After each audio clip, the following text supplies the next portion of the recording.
Salut à tous. Aujourd'hui, nouvelle vidéo. Comment changer ses feux clignotants sur sa moto bécane. Donc là, j'ai déjà fait l'arrière. Et là, on arrive à l'avant. Donc on voit qu'à l'avant, je ne les ai pas. Là, c'est cassé. Celui-là était cassé. J'ai commencé à le monter. Donc voilà, au départ, c'est comme ça. On a ce petit tube avec dedans un fil électrique. Ici, qui est même un peu court, que je vais devoir ressouder et rallonger. Et on vient y mettre cette pièce. C'est des pièces moto bécane. Et en fait, c'est le capuchon que l'on voit ici, que j'ai déjà emboîté. Hop, voilà. Donc là, le fil était bon. Et on emboîte le capuchon au-delà de la marque que l'on voit ici. Une petite marque là. Voilà, on l'emboîte au-delà. Donc et à l'intérieur, on vient mettre cette pièce. Donc là, il ne faut pas tenir compte, mais j'ai un peu le plastique qui est cassé, le déflecteur, mais c'est pas grave. Ça n'empêche pas la pièce de fonctionner. La pièce vient dans ce sens-là. Les deux attaches ici qui vont venir de ce côté-là. Et ici, on a un ergot. Ergot qui va venir se clipser sur la partie droite de cette pièce. Donc, on met bien le fil de côté. Bon, après, c'est ma technique. Je l'emboîte à fond à droite, derrière le tube. Et après, je viens ici devant et là, je vais pousser.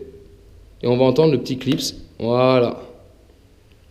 Et ici, on est bien venu clipser par-dessus. Donc là, la pièce déjà tient toute seule. Vous voyez? Pardon, allez, je cadre mal. Voilà. Elle tient toute seule. Elle n'est pas vissée. On voit encore les deux trous ici. Mais la pièce tient déjà. Ce qui permet de venir mettre en place son fil électrique dans la partie haute là. Alors, fil électrique qui vient ici dans cet ergot. Il suffit d'appuyer sur l'ergot et de venir rentrer le fil derrière. Et là, on voit que l'ergot ne revient pas. C'est normal. Il n'y a pas l'ampoule. Pensez à mettre votre ampoule. Vous voyez? Hop, je viens d'en faire ressortir l'ergot. Si je le renfonce, il ne revient pas. Si je remets le doigt où il y a l'ampoule, il ressort. C'est normal. Donc vous venez mettre votre ampoule d'abord et seulement après, vous venez clipser votre fil. Voilà, ampoule à douille, quart de tour. Voilà, clipsé. La cosse est bien sortie. Et après, on vient prendre son fil et il suffit d'appuyer dessus et de glisser le fil dans le trou. Voilà, c'est pas plus compliqué. Et là, le fil est accroché, il n'y a pas de souci. Et après, on vient le ranger comme on peut dans le cache du clignotant, en évitant bien sûr l'ergot ici ou cet ergot-là, selon le sens où on a passé son fil, car c'est là vont venir les vis du capuchon orange. Ma préférence à moi veut que le fil passe à gauche de ces deux trous, car une autre partie va venir ici au-dessus pour fixer la base du clignotant et qu'elle ne bouge plus. Et après, je passe tout en haut derrière pour venir jusqu'ici au bout.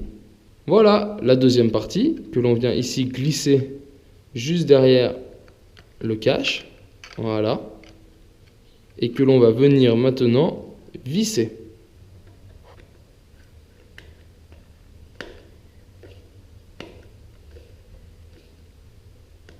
Et bien sûr, avant de serrer complètement, on vient contrôler quand même que son clignotant soit bien à l'horizontale, une fois la mobilette, les deux roues par terre, et qu'on n'écrase pas le fil électrique. Donc voilà, il ne reste plus qu'à venir mettre ce capuchon orange. Donc j'ai la chance d'en avoir aussi en stock, ce qui me permet de pouvoir réparer tout de suite mes clignotants. Mais il faut bien penser, ce sont des pièces qui se retrouvent, aussi bien le support que le cache, mais vous n'aurez pas la visserie avec. Il est donc important de récupérer les deux vis situées sur vos anciens clignotants, ou alors si vous avez l'occasion d'en trouver un jour, récupérez les deux vis et même la partie intérieure. Ce sont des parties qu'on a du mal à retrouver, surtout les petites vis. Voilà, petite vis que moi que j'ai aussi préalablement nettoyé, un petit coup de meuleuse dessus pour les rendre brillants, leur rendre leur couleur d'origine. Ça fait toujours plus propre que rouillé. Et donc il suffit simplement de venir clipser le cache en tenant compte du sens du M moto bécane dessus, que l'on vient mettre comme ça. Donc souvent le cache orange est un tout petit peu plus grand, donc il y a une petite pression à exercer pour le rentrer de façon à ce qu'il rentre vraiment de partout. Donc voilà, mon cache est en place, mais je continue à maintenir une petite pression dessus, sinon comme il est légèrement plus large que mon support, il aura tendance à ressortir. Puis, on vient donc visser la vis. Alors on ne l'écrase pas, pour l'instant j'en ai mis qu'une, on va venir mettre ça permet de tenir mon cache, on va venir mettre la deuxième, et on va les serrer l'une après l'autre, tranquillement, de façon à exercer une pression constante, pas mettre la pièce en biais et risquer de casser, ce n'est quand même que du plastique. Voilà, c'est fini. Alors une petite opération qui prend que quelques minutes, mais on voit bien le résultat, ça fait tout de suite plus propre. Donc voilà, j'espère que cette vidéo vous sera utile pour vos prochains changements de clignotants, rénovation ou réparation. Et je vous invite à me retrouver sur ma chaîne 100% mobilette Youngtimer pour d'autres vidéos, tutos et présentations. Et en attendant, ciao ciao!